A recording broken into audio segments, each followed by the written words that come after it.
Something happened to me my first time to Chinese Asia, January 1985, that changed my life. It's the reason I had the career I've had. It's the reason I'm standing here right now talking to you. I start every class I teach, every workshop, every speech I offer, to Westerners and to Chinese, with this story. I call it 3 Invitations to Dinner. Well, Chinese New Year's was 5 weeks after I arrived, and I discovered that I had somehow accepted 3 invitations to the most important dinner of the year, Chinese New Year's Eve, Chuxi Wanshan. And that why had I done that? Well, simple. I had no idea I'd been invited, and didn't find out that I'd been invited and that I had agreed to all 3 invitations until the morning of Chinese New Year's Eve. It was one of the most embarrassing times of my life. It cost me a friendship, and I had to move from where I was living. Well, it was very frustrating. It was confusing. How had that happened? Why did that happen? It took me 2 years to figure out what happened and why it happened. And by that time, I was hooked on trying to figure out how to cross the East-West cultural divide. Since 1990, I have been helping Westerners and Chinese work together, communicate together. My name is Greg Biskey, Luo de Rei. I'm not a university professor. I'm a freelance corporate trainer consultant. There's more about me in the About Me section. Well, I'm very lucky in my career. I've been paid to learn. When I teach Chinese about Westerners, well, I listen to the Chinese complaints about Westerners, what problems they have. When I teach Westerners about Chinese, well, I listen to them complain and talk about problems they have with the Chinese. My classes are based on solutions to these problems that I have developed over the last 30 years.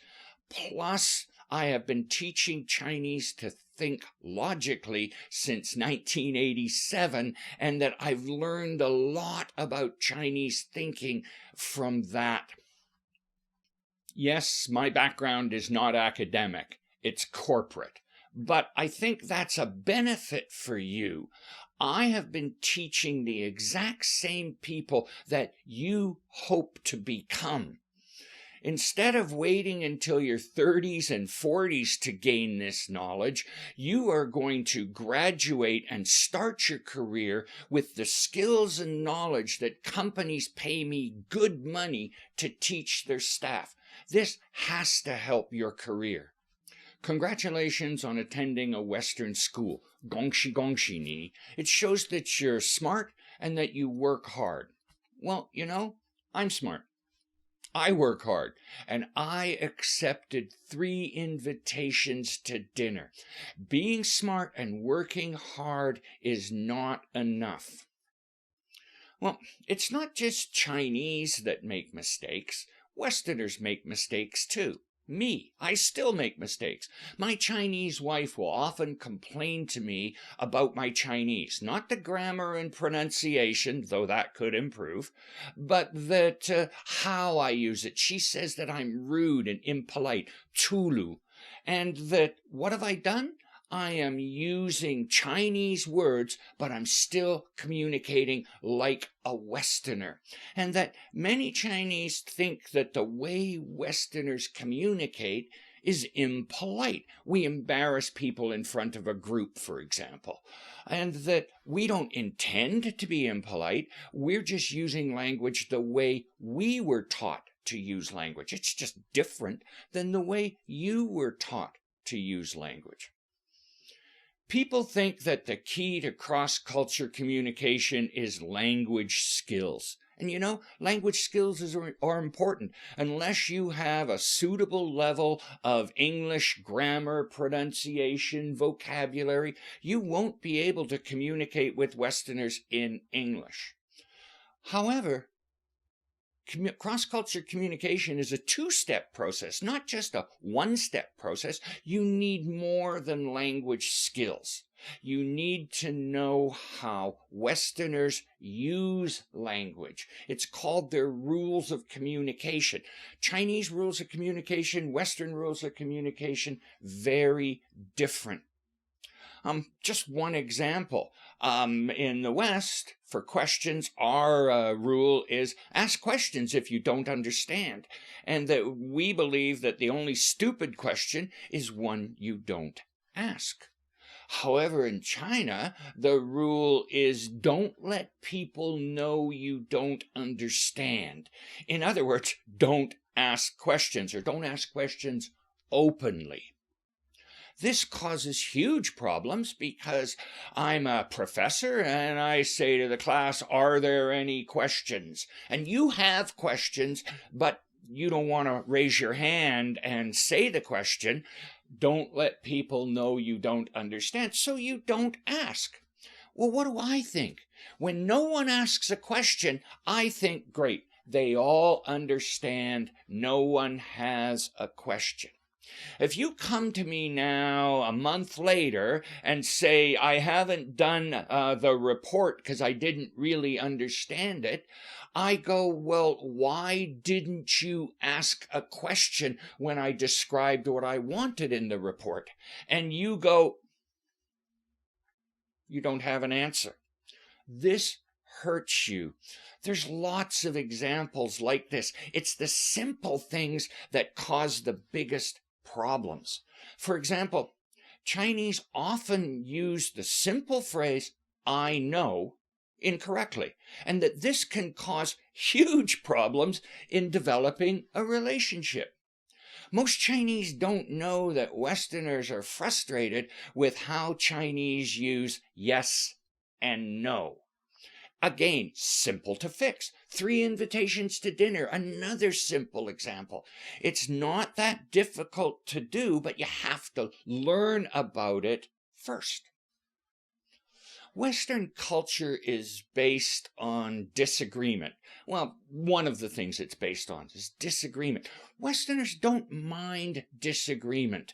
We expect it. We just want it to be clear and polite, not hidden and rude. Well, Chinese culture, our rule of communication about disagreement is state your honest opinion, even if you disagree. Well, the Chinese rule about disagreement is try not to disagree openly.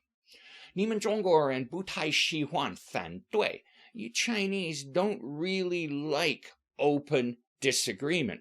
So you have developed ways of disagreeing without actually disagreeing.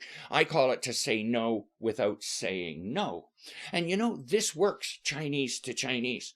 It often doesn't work Chinese to Western because you're now using English words but disagreeing in a Chinese way that Westerners don't understand. So they understand your words, but in a Western mind, in a Western sense, you haven't disagreed.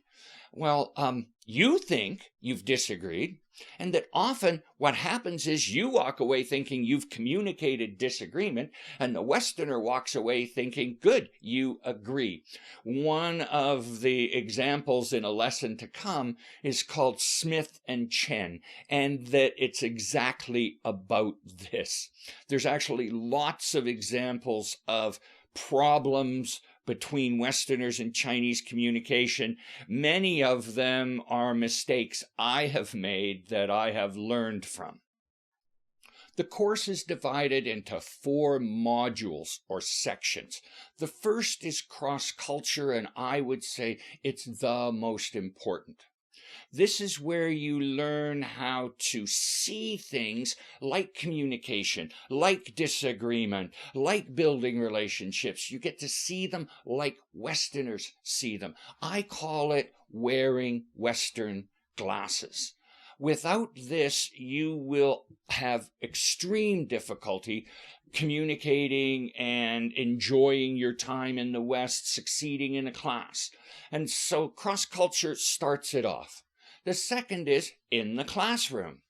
And that here's where you learn about how to disagree. Here's where you learn about discussion and debate. Here's where you learn about asking questions, and that there's some valuable, I believe, tips and suggestions on how to write reports and essays and things like that in a Western way. Third is living in the West, and that this is all about you enjoying your time in the West. There's things like talking to a landlord, dealing with problems, dealing with authority, boy and girlfriend relationships, which are much different than they are in China, making just a normal friendship. Things like gift giving, table manners, politeness, things like that. Finally, there's the longest and the hardest section, and that is learning to think logically, or the basics of critical thinking. You will learn how to look at the world analytically, to look at the world critically, to understand the difference between fact and opinion, truth and belief, to know what a key point is, which is a word Chinese often love to use, but when you ask them, they really don't understand what makes a point key. You will after this class. It's based on learning how to make an argument. This is not a husband-wife loud argument, 吵架. This is a logical argument, 辩论. You learn how to make reason, conclusion, 前提，结论. This section will perhaps change your life. It'll be the most useful thing that you ever learn in a classroom. It's a life skill as much as it is a school skill. There are 4 benefits to taking this course. The first 2 are obvious. Better in the classroom and a better time in the West. The third is this will help your career. No matter what your career is, this will help it, especially, but not only, if you are working with Westerners, working in the West, working for a Western company in China. You're going to gain skills and knowledge that will put you ahead of your coworkers. And finally, probably the biggest benefit is learning how to think logically. As I say, it's going to be the most useful thing you have ever learned. Many Chinese have told me that it changed their life. Well, I can't promise that to you, but it did change my life, and that I couldn't have done what I've done in my career without knowing how to think logically. So that's it for this introduction. I look forward to meeting you in the future lessons. 再见. Goodbye, Greg Biskey.